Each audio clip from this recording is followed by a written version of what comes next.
Do narratives change people's outlook on athletes' careers and legacies? Let's dive in.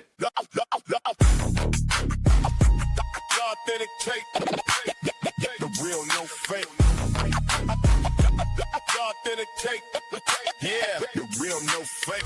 I was just starting to kind of think about things, just as for elite players and players that might not have crazy championships or not enough and stuff like that. And I really feel like narratives might have a bigger impact on players' careers than we might even know. Because the other night I was thinking, what if I watched LeBron's entire career, but there was no social media, there was no like First Take-esque shows, and it was just watching his career? What would I think of him? Because playing basketball, obviously he's one of the greatest ever, but different sound bites and his opinions on things, maybe everybody, doesn't like and kind of steers away from him based on that.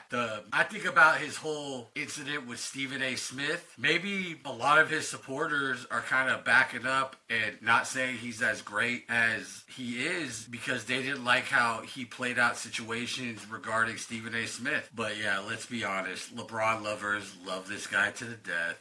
But I'm just saying, you got to think about other things in regard to legacy, and maybe different things might have affected it. Even like Draymond Green, maybe his legacy would be even bigger because he has 4 NBA titles with the Warriors, and he is one of the greatest defenders of all time. He's a future Hall of Famer, but maybe some people just don't like his antics, his off-the-court antics with just his opinionated nature and things like that, and maybe they don't like the way he's talking, and maybe they're like, well, I'm going to make an excuse why maybe he shouldn't be a Hall of Famer. I just think narratives really kind of teeter-totter on who you think is the greatest in the NBA or the NFL, to that matter. And it has a lot to do with the legacy that these players are trying to build and are what, after they retire, have to stand on. Like, even for example, like Draymond Green right now could be kind of tarnishing his legacy with things he's saying. Like, he even came out and said that, he got asked if the Warriors will be competitive next season. And basically he said, we got $75 million that is injured and out, but we still have the most sellouts, the best-selling jerseys, and stuff like that.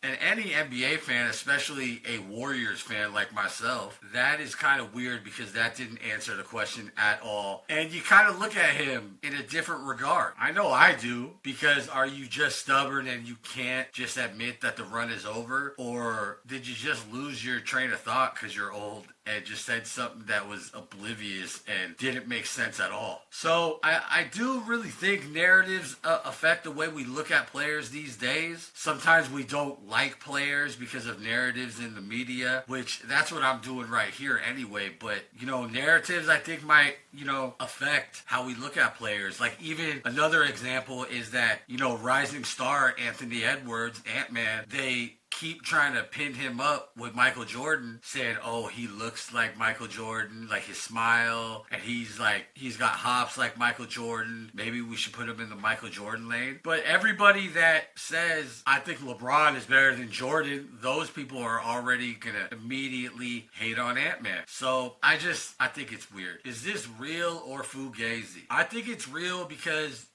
I do think narratives affect the way just the common fan looks at players. Like, players might not like, Karl Anthony Towns because the whole hype around him is that, yeah, he's good, but he's very zesty, which I gotta admit he is. But, so people could be like, oh, he's zesty, and like not respect the game that he has. So I think this is definitely a real thing, and I don't know if it's a problem, but it's definitely something that affects the way players are getting looked at. My authentic take of the video is that we gotta be real. We gotta, look at things with our eyes wide open and see that we gotta judge the players the way we feel they should be judged as far as their play. We like the way they play. We like certain players. We got to know that the narratives in the media are all for show, and they're for ratings, they're for viewership, and you can't be sucked in to those narratives or just completely influenced by those narratives, because I think those things don't let you enjoy the game, enjoy the players you like, because they are so influential in the media, in sports media, just in the world today. So my